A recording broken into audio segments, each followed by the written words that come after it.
it sometimes feels like, they always find a way to slip away. It almost feels like no matter what I do, no matter how closer I get, it always falls, man, like sand, right, in your hand. It always kind of slips through your fingers. It's like there's permanent holes in my bucket of water where I can make the holes smaller, but the water still drains out. I've always had struggles with, relationships and dating my entire life. And I've always wanted, I've used this analogy before in other videos, so I want to use it again because I like it, of a trust fall. What I mean by a trust fall is being able for someone to fully choose you and you choose them, and you can almost blindly fall into them and you can have that full experience. On the other side of kind of the challenges I've had is this feeling of, I've had multiple situations where I can feel someone slipping away before they do. And it's almost shaped a bit of a lot of my fears because, I want a long-term partner for life. And if I have a long-term partner for life, like I'm going to commit everything to them in a way that it is like all or nothing. And if they slip away, then it is nothing. And the thing that is concerning to me is sometimes when I notice I feel things slipping, that it almost feels like there's nothing I can do, like they've made up their mind. And I wonder, I just feel like if I have this fear that if I really get into something where if I get into a true relationship with someone, not these almost, and I've spoken more in detail on other videos about these almosts, so I'll spare it for this video for the sake of this video not being 2 hours long. But I feel as if it's been manageable for me emotionally for people to almost always seem to slip away, just because I've never had the trust fall. I've never fully given myself up to someone because I've never had a situation where I've been allowed to do that. And it makes me really nervous of what it would feel like when you have fallen into someone and they catch you, but you can slowly feel like they don't just drop you. That can happen. They don't just drop you. You can slowly feel their hands starting to kind of like curve up like this and your weight starting to pull down with gravity. And if you've committed everything, because I think that there's something beautiful about committing everything. There's something strategic and logical about hedging your bets, about, you might be long this position, but you have some complex short instrument to make sure that you don't blow out. You have a diversified portfolio so that you don't have your Sharpe ratio is not messed up. Your variance of your portfolio, right?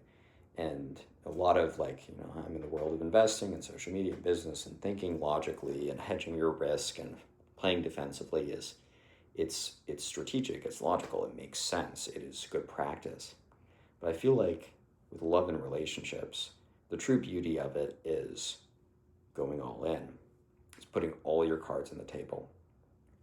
That if you fall into someone that you have no backup plans, which I know is dangerous. I know I'm going to get some comments on that. But I feel like there's some true beauty in that.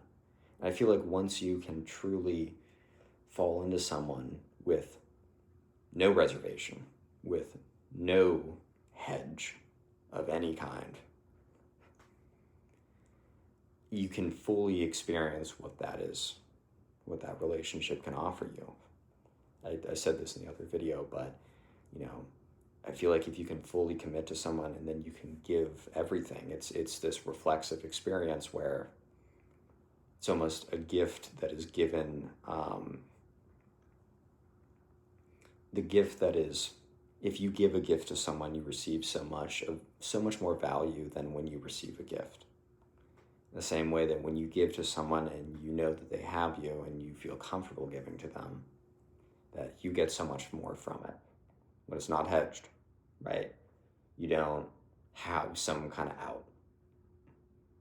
And you don't play your cards close to your chest, you lay them all down. I think that there's something that you gain from that in relationships.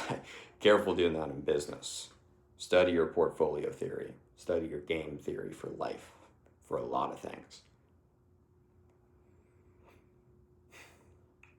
But then I have this fear where I want this experience,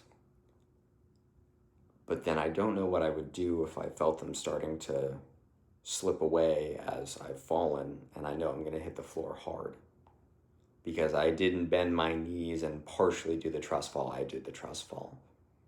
And they caught me for a second. You have that euphoria of them catching you, but then you have that fear of you feel it slipping. And I don't know practically. I mean, every case is different. Every case is unique.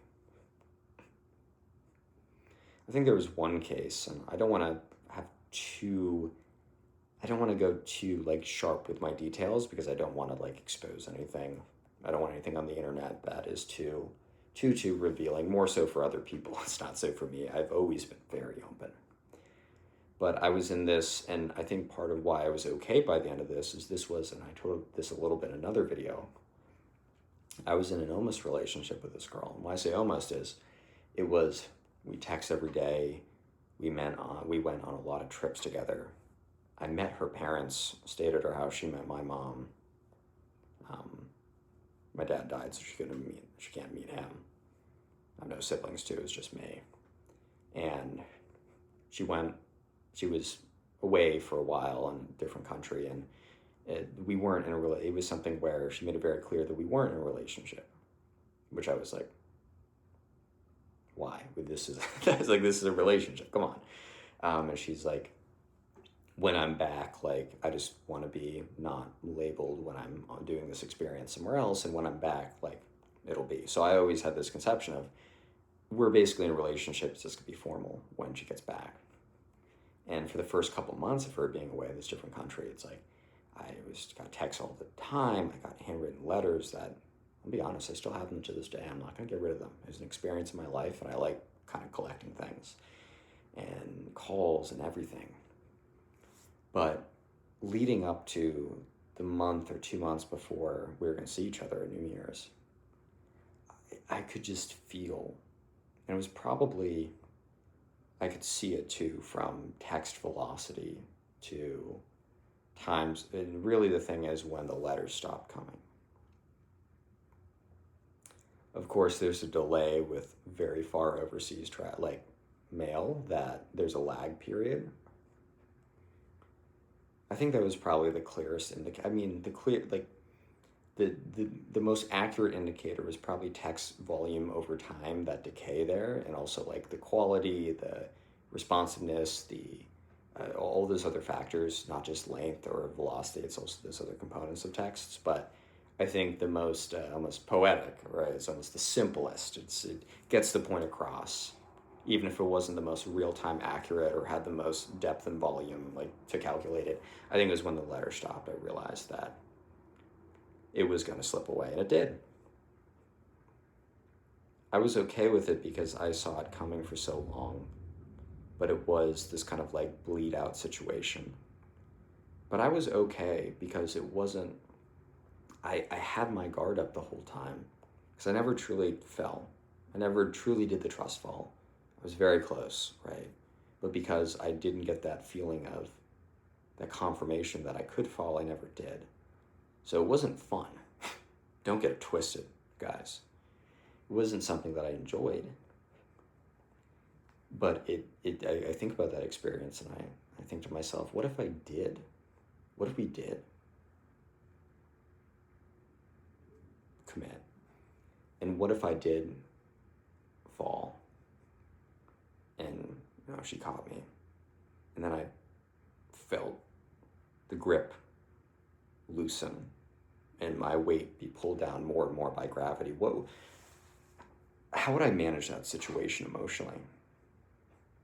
And maybe this is just something where I need to build up my own emotional maturity. And that's the result of this video. Maybe that's the outcome. Maybe that's what I've learned. Just also because, there's the statistic of 50% of marriages end in divorce.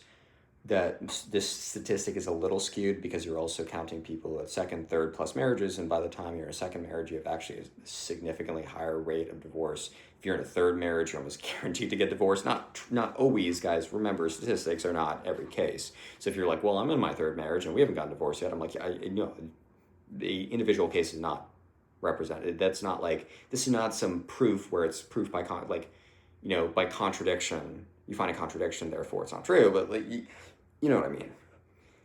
But the statistics aside, when I was growing up, I think probably 40% of my classmates and my friends when I was in middle school and all of that, when I was younger, I saw people around me, they either had their parents divorced or their parents got divorced. And I think that was always something I paid more attention to than I realized. I'm realizing now as I'm older and I'm reflecting and I'm having these feelings, especially I think as I got older and I realized how important a union is to me. The legal paperwork of the government saying you're married, therefore, marriage on paper is a financial protection instrument because one of the two parties usually leaves the workforce to have a child or multiple children, and when you leave the workforce for an extended period of time, your market value goes down. I'm not saying that's fair. I'm saying that's a reality. Therefore, divorce settlements and alimony and all that kind of stuff is more of a financial instrument to protect someone and allow them to have that option to leave the workforce. I get it, but that part, the legal paperwork in basically taking an option bet aside, what I've realized over time is how important it is to me to have a partner for life and to have that union and how important that is. That I think was baked into me early. I think I picked up early, and it's resonating later in my life. The fear of how often it feels that these trust falls break. And how I feel that, if you're watching this, you've gone through that, I really do wish you well. And I hope that these fears that I'm, espousing and in great detail and saying, oh, how awful, right? Oh, that'd be the worst. I really don't want you to take that personally. I'm just speaking from the heart.